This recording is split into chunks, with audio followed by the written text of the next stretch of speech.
महायुती सरकारमध्ये रायगड आणि नाशिक या दोन महत्त्वाच्या जिल्ह्यांच्या पालकमंत्रीपदाचा तिढा अखेर सुटलेला आहे। रायगडची जबाबदारी शिवसेना शिंदे गटाचे भरत गोगावले यांच्याकडे देण्यात आली आहे, तर नाशिकची जबाबदारी भाजपचे गिरीश महाजन सांभाळणार आहेत।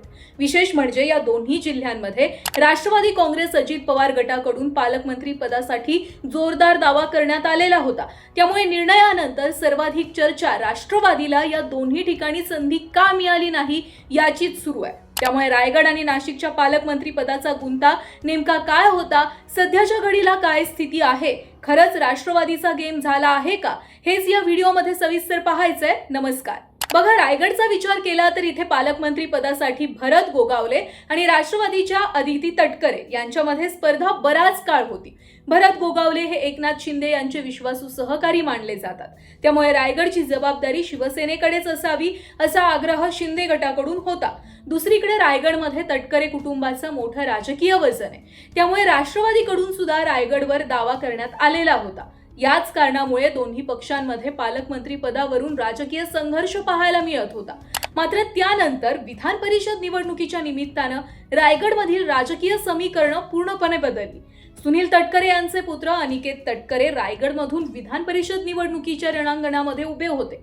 त्यावेळी शिंदे गटानं त्यांच्या विरोधामध्ये उमेदवार न दिल्यामुळे तटकरे कुटुंबासाठी हा मोठा राजकीय दिलासा ठरलेला।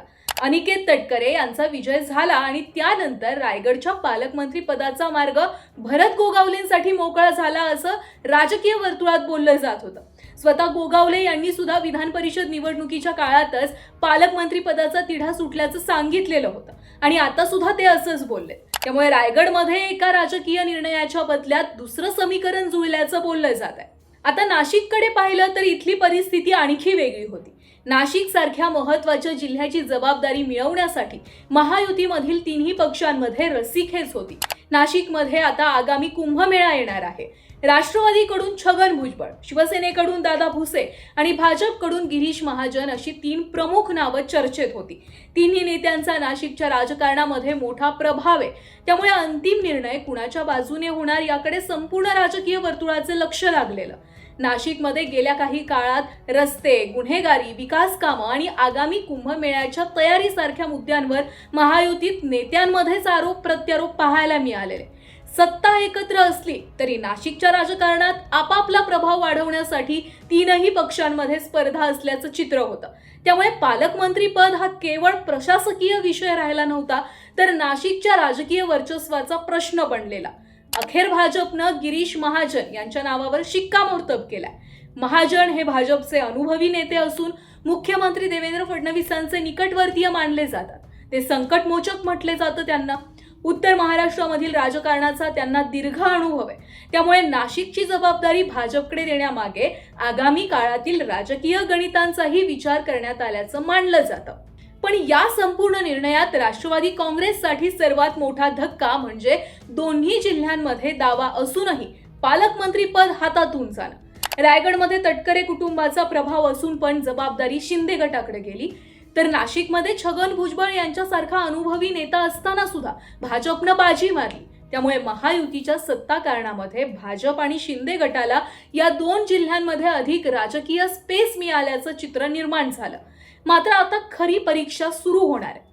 पालकमंत्री पद मिळवणं जितकं महत्त्वाचं होतं, तितकंच तीनही पक्षांना सोबत घेऊन जिल्ह्याचा कारभार करणं हे महत्त्वाचं आहे। रायगडमध्ये भरत गोगावले यांना शिवसेनेची संघटना मजबूत करण्यासोबतच राष्ट्रवादी सोबत समन्वय साधावा लागणार आहे, तर नाशिकमध्ये गिरीश महाजन यांच्या समोर भाजपचा प्रभाव वाढवतानाच छगन भुजबळ आणि दादा भुसे यांच्यासारख्या दिग्गज नेत्यांना सोबत घेण्याचं आव्हान असणार आहे।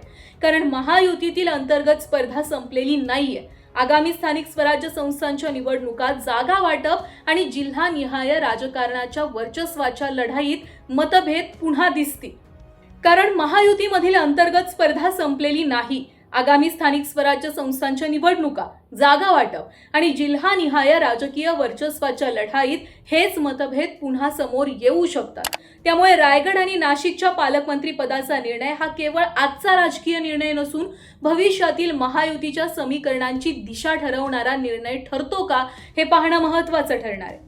एकीकडे शिंदे गटाला रायगडमध्ये आपली ताकद वाढवण्याची संधी मिळाली आहे, तर दुसरीकडे नाशिकच्या माध्यमातून भाजपला उत्तर महाराष्ट्रामध्ये आपला प्रभाव अधिक मजबूत करण्याची संधी मिळाली आहे. पण या सगळ्यात राष्ट्रवादीला मात्र दोन्ही ठिकाणी पालकमंत्री पदापासून दूर राहावं लागलंय, किंबहुना दूर ठेवलं गेलंय. त्यामुळे प्रश्न हाच आहे, हा केवळ योगायोग आहे की महायुतीच्या सत्ता काळात भाजप आणि शिंदे गटानं राष्ट्रवादीला राजकीय संदेश दिलेला आहे? तुम्हाला काय वाटतंय? रायगड आणि नाशिक पैकी एका जिल्ह्याचं पालकमंत्रीपद राष्ट्रवादीला मिळायला हवं होतं का, की शिंदे आणि भाजपचा निर्णय योग्य आहे? समत कमेंट बॉक्समध्ये नक्की सांगा.